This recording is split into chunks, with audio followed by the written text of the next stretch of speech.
I struggled coming home.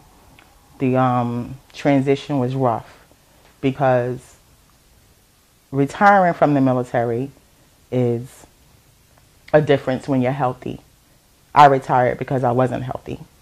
So coming home, there was nothing for me. So now that I'm healthy, after 4 years, I've decided to create the HIP Foundation. And it's called Healing is Power. And with that title, in order to get your life back, you have to go through the healing. And that's a very, very, very hard thing to do. Yolanda Dortch Amiker, a military veteran with Jersey City roots and founder of the HIP Foundation, sat down with Real Jersey City to talk about her battle with post-traumatic stress disorder, starting with her career as a soldier. I'm Yolanda Dortch Amiker. I was raised here in Jersey City. I had a child when I was 21 years old. After having my child, I realized that I didn't want to raise her around all the drugs, the violence, the crime. So I decided that I would join the military. After joining the military, I've served in 8 different cities, 3 different countries. I went to war. After all the traumatic events I've experienced in the military, I realized that I wanted to do something about it. So when I came home, I decided to launch the HIP Foundation. In an emotional follow-up, Dortch Amiker spoke about the traumatic event that preceded her battle with PTSD. Well, the traumatic event I had in the military, I was working at the Wounded Warrior Transition Battalion in Hawaii. And one of the soldiers that I had PTSD. And coming from rehab, I was his leader. So one day he was drunk and he physically sexually assaulted me. And after that, I had a stroke. So after the stroke, my life just was in a whirlwind. Struggling, lost in a hole, not knowing anything, just dead. I was just dead inside. So it's a bit much. I just gave up.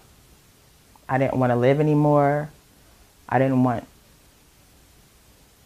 anything. I just wanted to die. And then it's difficult. It's difficult.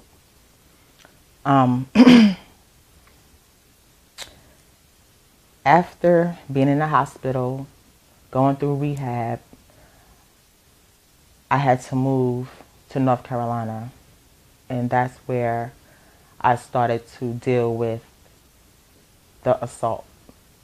In Hawaii, I dealt with the stroke, getting better, learning how to walk, learning how to talk again, just almost being a baby, learning how to just do everything over, which was really, really, really difficult.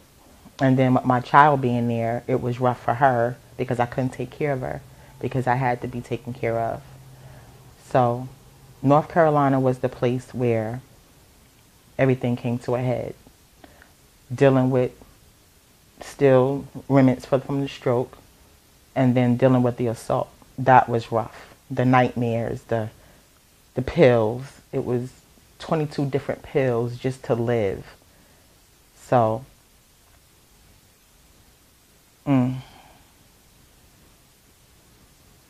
it got so bad to where I was admitted into a psychiatric hospital where I learned how to deal with and talk about what happened. A lot of other things came to surface. Things that just was just so far to reach. It just made me just relive any and everything that I ever been through.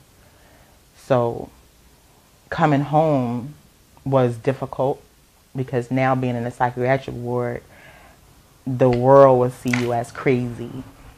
And then being diagnosed with post-traumatic stress disorder and cognitive disorder, it just made me feel like I couldn't do anything. Like I was afraid of everything. I never went outside. I stayed in one room. Sometime I would go out as long as people were with me. But riding a train, nothing. I was just in a black hole. Dortch Amiker, who said she still has PTSD but is healthy, followed up by talking about the veterans and others she plans to help with the HIP Foundation. I'm healthy. I have post-traumatic stress disorder. Yes, I do. What I will do now with the HIP Foundation is help those who were like me. There are lots of millions of soldiers, veterans, wounded warriors, civilians that have post-traumatic stress disorder, and they don't want to talk about it because, again, the title of being crazy. People take advantage of you, manipulation. It's almost like you being a child and you telling your child, no, you can't do that. No, sit down. No, you can't go here. No, you can't go there. I'm grown. I'm 44 years old. You think I want someone to tell me what I can and cannot do? Now with the HIP Foundation, we will find all the veterans that are suffering from mental illness, PTSD, and we will find the resources to help them. Most of them don't have 100% coverage, medical coverage. So what the HIP Foundation would do would raise money and help those veterans transition from where they are now into having better lives for themselves. A lot of them are homeless. A lot of them don't have jobs. And what we will do at HIP is to help them to get jobs, to find housing, to become human again. Because you're in a hole, and that hole is so dark that it's not good. Finally, Dortch Amiker spoke about the Am I Still Beautiful campaign under the HIP Foundation that encourages women who've dealt with traumatic events. The Am I Still Beautiful campaign is a campaign under the HIP Foundation that encourages women that suffer through traumatic events. The Am I Still Beautiful launch is a photo gallery of all of the traumatic events that I've been through during my healing process. I Am Still Beautiful is me, and I am it. For more information, please visit thehipfoundation.org. I'm Michael Shuren with Real Jersey City, the talk of the town.